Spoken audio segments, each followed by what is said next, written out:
ابھی آپ کو براہ راست لیے چلیں گے چیئرمین علماء کونسل مولانا طاہر اشرفی میڈیا سے گفتگو کر رہے ہیں۔ اور اتنا مہنگا ہو گیا ہے ماسک کہ غریب آدمی اسے لے ہی نہیں سکتا، تو یہ ذمہ داری ہے حکومت کی کہ وہ اس طرف دیکھے۔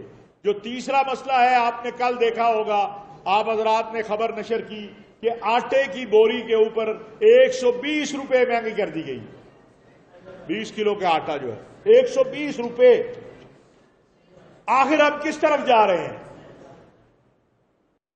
حکومت اگر مؤثر اقدامات نہیں کرے گی تو پھر کیا ہوگا؟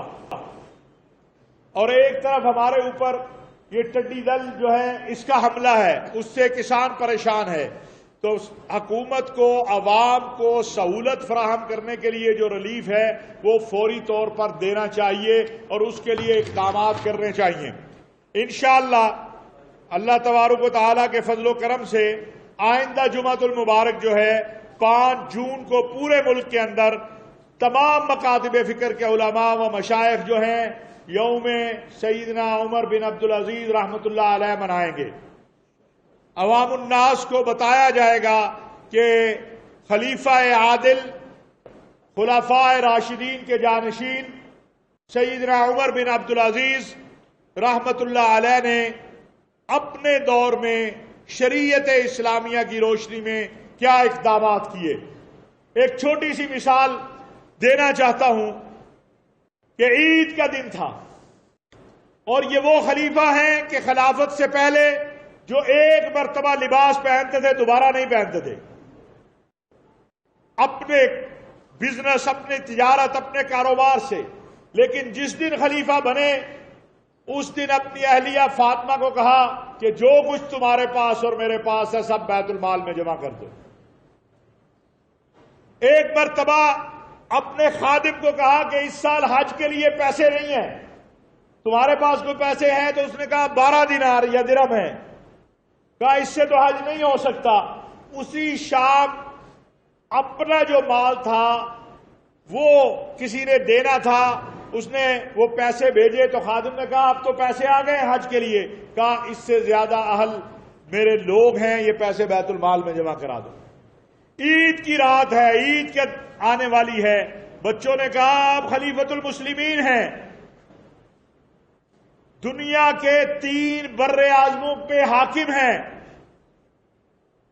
تو اپنے بیت المال سے جو خازن تھا اسے بلا کر کہا کہ تم مجھے ایڈوانس تنخواہ دے سکتے ہو؟ اس نے کہا عمر بن عبدالعزیز تم مجھے لکھ کے دے سکتے ہو کہ تم اگلے مہینے زندہ رہو گے؟ رونا شروع ہو گئے۔ فرمایا کہ نہیں، رہنے دو، اور بچوں نے عید پہ کپڑے نئے نہیں بنائے۔ یہ اسلام کے مقدسات ہیں، اگر آج ہم یہاں ہاتھ نہیں روکیں گے یہ ہاتھ مکہ مدینہ اور الاقصی کی طرف بڑھیں گے۔ یہ ہاتھ مسلمانوں کے ہر مقدس اور مطہر مقام کی طرف بڑھیں گے۔ لہذا امت کو اس پہ جاگنا ہوگا، اسلامی سربراہی کانفرنس کو اس پہ بولنا ہوگا، عالمی سطح پہ مسلم حکمرانوں کو اپنا کردار ادا کرنا ہوگا۔ کوئی ایسا مسئلہ ہوتا ہے کہ لاہور سے باہر ہوتے ہیں تو حاضر نہیں ہو سکتے۔ آج بھی انہوں نے جس اہم مسئلے پر بلایا ہے یہ ملت اسلامیہ کا مسئلہ ہے، اور حضرت عمر بن عبدالعزیز رضی اللہ تعالی عنہ آپ نے اسلام کی جو خدمات سرانجام دی ہیں اس پر کتابیں لکھی ہوئی ہیں، اس لیے کوئی ایک چھوٹا موٹا مسئلہ نہیں ہے، بہت بڑا ان کا کردار ہے اسلام کے لیے اور علم کے لیے ان کا بہت بڑا کردار ہے۔ اور اسی سے ریلیٹڈ جو انہوں نے دوسرا مطالبہ کیا تھا وہ مدارس عربیہ کے بارے میں تھا۔ میں حکومت سے یہ مطالبہ کرتا ہوں کہ بہت نقصان ہو چکا ہے طلباء کا دینی، اس لیے SOPs کو ملحوظ خاطر رکھتے ہوئے یہ حکم جاری کیا جائے کہ مدارس کو کھولا جائے، ان کے امتحانات ہونے ہیں، اور امتحانات میں تو ویسے بھی SOPs کا خیال ہوتا ہے، بچوں کو اکٹھا نہیں بیٹھنے دیا جاتا، نقل کے ڈر سے تو دور دور بٹھایا جاتا ہے۔ تو اس لیے یہ مرحلہ جو ہے وہ حکومت فوراً حل کرے تاکہ وہ امتحان دے سکیں۔ اور اس کے بعد مقابر کا مسئلہ وہ بھی انہوں نے بیان کر دیا۔ جتنے یہ مہنگائی کا مسئلہ بیان کیا ہے، حقیقت یہ ہے کہ لوگ اس وقت یہ لاک ڈاؤن کی وجہ سے پریشان حال بھی ہے، اور اس پر مہنگائی کا بم گرانا یہ اور زیادہ لوگوں کے ساتھ ظلم ہوگا، اس کی حکومت اس جانب توجہ دے اور لوگوں کے اس جائز مسئلے کو فوراً حل کرے. بہت شکریہ. میں آپ تمام حضرات کا شکریہ ادا کر اور سوال لیتے ہیں. ایک بات رہ گئی، وہ ہمارے غیر ملکی پاکستانی ہیں.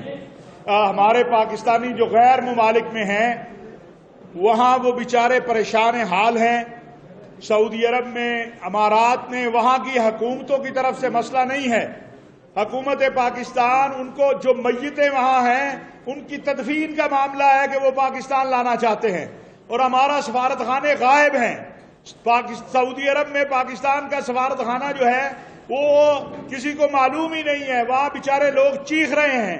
تو لہٰذا وزیر اعظم صاحب، آپ کے جو مشیر صاحب ہیں اور باقی سٹاف ہیں، ان سے کہیے وہ رحم کریں اوورسیز پاکستانیوں کے اوپر، اور جو پاکستان آنا چاہ رہے ہیں وہ بیچارے ٹکٹیں، اسی طرح مدینہ یونیورسٹی کے طلباء ہیں، ان کی ٹکٹوں کا بندوبست جو ہے خود مدینہ یونیورسٹی نے کیا ہے. پاکستان پہ کوئی بوجھ نہیں ہے ماں سوائے اس کے کہ جہاز کے آنے جانے کے معاملات طے کیے جائیں. اخراجات مدینہ یونیورسٹی دے رہی ہے، تو اس طرف توجہ کرنی چاہیے فوری طور پر، اور جو پاکستانی بیچارے واپس آنا چاہ رہے ہیں ان کے لیے آسانی پیدا کی جائے. جی بسم اللہ.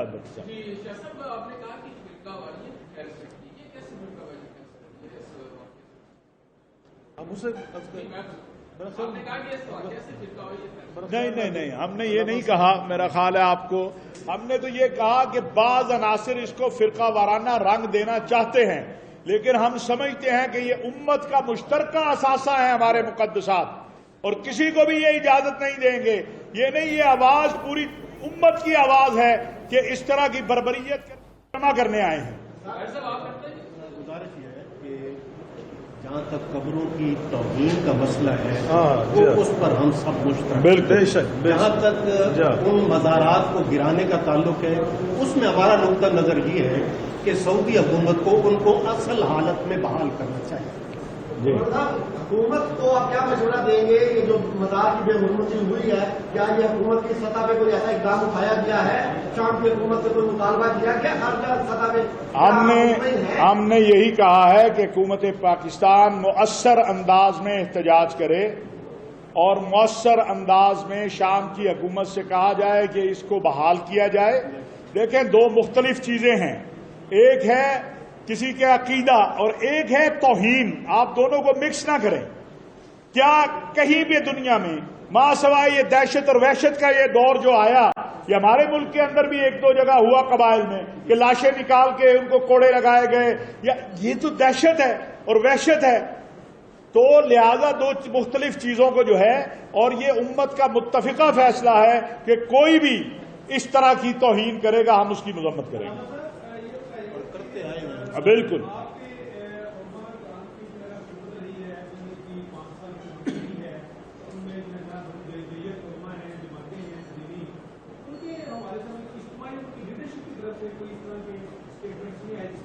آپ تو صحافی ہیں، اتنے بے خبر ہیں آپ کو تو باخبر ہونا چاہیے.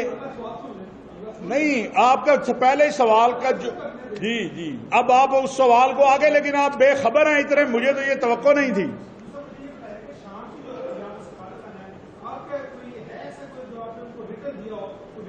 بالکل، ہم نے خط بھیجا ہے OIC کے سیکرٹری جنرل کو، وہ دے دیں گے آپ کو، وہ آپ کو کاپی بھی دے دیں گے. یہی کچھ ہے جو یہاں کہا گیا، لیکن آپ اتنے بے خبر ہیں، مجھے نہیں پتا تھا. آج مولانا فضل الرحمان جو کہ MMA کے سربراہ ہیں، ہر اخبار اور ٹی وی کے اوپر ان کا 3-3 4-4 کالمی بیان آیا ہوا ہے، وہ دے دیں گے آپ. بالکل ٹھیک بات. جزاک اللہ خیر، بہت شکریہ. پیر صاحب دعا فرمائیں.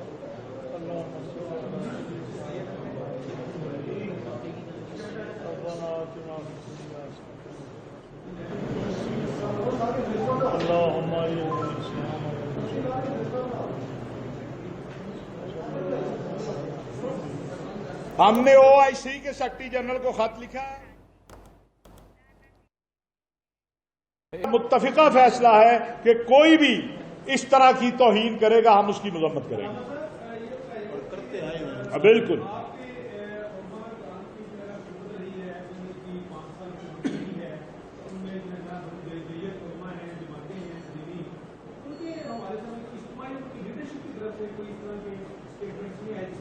آپ تو صحافی ہیں، اتنے بے خبر ہیں آپ.